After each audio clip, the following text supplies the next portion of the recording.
So I was noticing when I made my Instagram reel that this hi-hat pattern is really cool, but it just kind of it sounded like I made the hi-hat pattern and put it on the beat or like on the kick and snare, which is exactly what I did. So what I wanted to try and do was, think of it in terms of like a real drummer. And so, for example, like these two hi-hats being louder here on the kick parts, which I guess I could probably bring this up a little bit, maybe, just because it's like, I think that's either an intentional thing or something that you subconsciously do when you're hitting the kick. Dun, dun. So you'll be able to hear it again when I play it.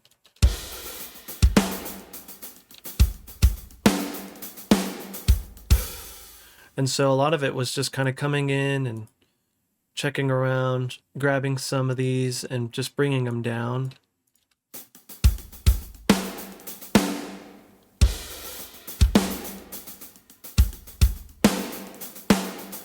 So you can tell that these ones are a lot louder. They could probably go a little bit louder.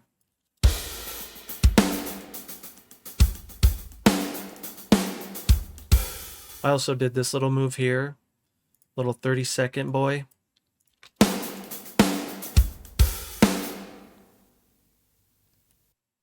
This one is actually really nice. So these are actually just turned off, and I just turned them off by pressing 0.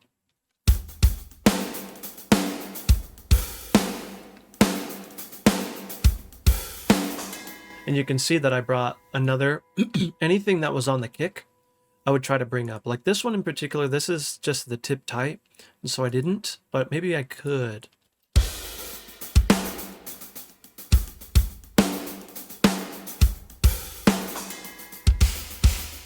I also did this little move here. When I went to the interval show, I was watching Nate Bulla, of course, and I wish that PV had it, which I can Franken-kit and this and that, but I'm not too worried about that.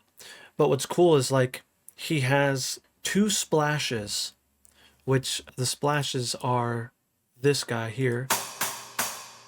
He has them like, if you look at him on his kit, you have the hi-hat right here, you have a splash here, and you have another splash over here. And so I would see a lot of times he would like, and so that's what got me the idea of like this. And so I don't have that splash there, so I just did a ride bell. So this is actually a 30-second note, so you'll be able to hear it. It's so quick. I could probably bring this a little higher. And this might be tip tight here. Yeah.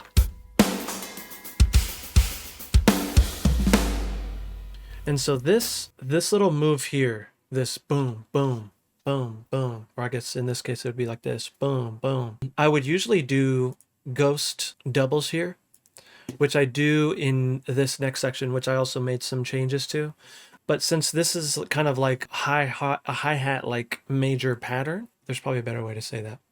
But I wanted to keep the hi-hats in there. But you'll see over here in this section, I did the doubles.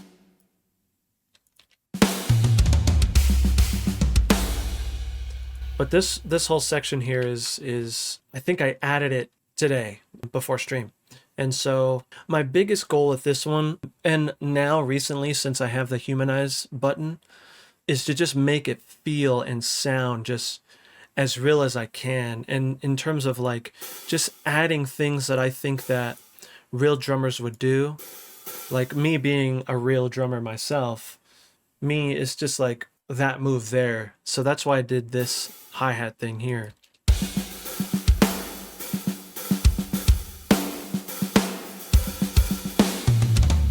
Like this, like leading up to it. And then here's those ghosts again.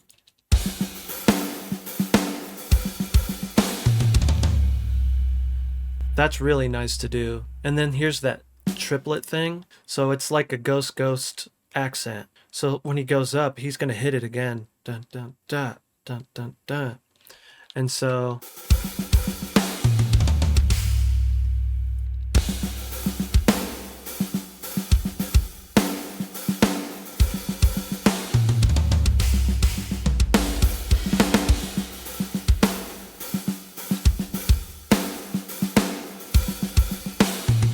this is such a like I don't know. That's something that like I didn't even know a particular drummer. Maybe even Nate Buller would do that. It's like leading up into, this next little section here, Even this, I have it here.